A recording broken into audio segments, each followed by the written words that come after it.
Kayo, ang anak ninyo, ang bayan natin ang nakinabang. Sino nalagay sa alanganin? Ako, pamilya ko, yung buhay nila, ang bayan natin ang nakinabang. Ayun guys, pakinggan natin itong sinabi ni Duterte. Talagang ito pinakamasakit na katotohanan talaga. Nakinabang ang mga Pilipino dyan. Kaya baliktad na tayo sa mga Duterte. Malaki talagang pagbabago. Kasi kahit anong investment ang pumasok sa Pinas, basta walang disiplina, walang kwenta yan, papunta sa buhangin yan, sa bangin yan, basura yan. Nyamit din, uray siya nga, taga-kulilya kitawan. Tingnan lahat yung nagastos na umabot ng trilyon 2 taon pa lang. Ni major project walang may isa akong squad dyan sa kayo, ang anak ninyo, ang bayan natin ang nakinabang. Sino nalagay sa alanganin? Ako, pamilya ko, yung buhay nila, ang bayan natin ang nakinabang. May isa akong squad dyan sa kayo, squad na tagabantay para sa kanya. Kasi siyempre, gaganti yung mga putang na talaga, yung mga yawa na yun na mga kalokohan. Kahit anong mangyari sa Pinas, pag walang disiplina, nakatenga yan. Ngayon, pumasok to ang mga trilyon-trilyon na dollar na investment. Ni isa walang naramdaman ang mga Pinoy. Okay lang sana kung ekonomiya, okay. Wala. Tumaas lahat. Saan ang investment yan? Parang fake news naman yan. Tapos sabi nila, after 30 years, 20 years, maramdaman lang daw ng Pinoy. Ha? Panahon pa ni magsisay, sinasabi yan ng mga milyonaryo yan.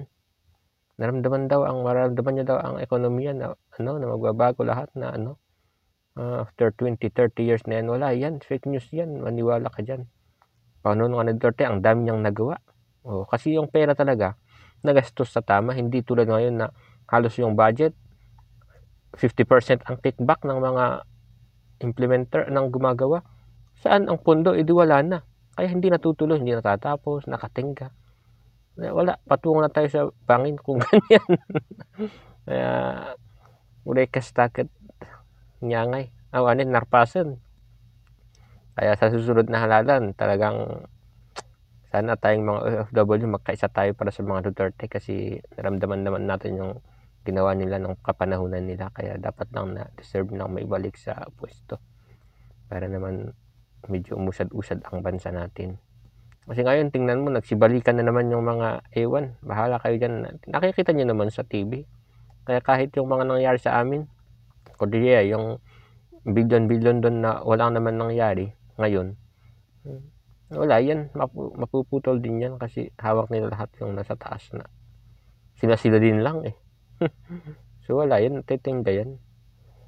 Kaya sana tayong mga OFW mag-isa tayo para maibalik yung mga Duterte talaga kasi nakakamiss sila, tapos yung mga ginawa talaga nila talagang naramdaman ng taong bayan na may pera ang Pilipinas sa panahon ni Duterte. Ngayon, naramdaman nyo ba na may pera? Parang wala na yan. Malapit na tayo sa bangin o nasa bangin na yata ang Pinas. Kaya magkagulo-gulo na. Tapos ngayon, kung sa dami ng issue, ini-impeach pa yung anak ni yung VP. Alam lang, elected yung tao. Gusto talaga nila ng gulo. Sa walang basihan. Hindi nga.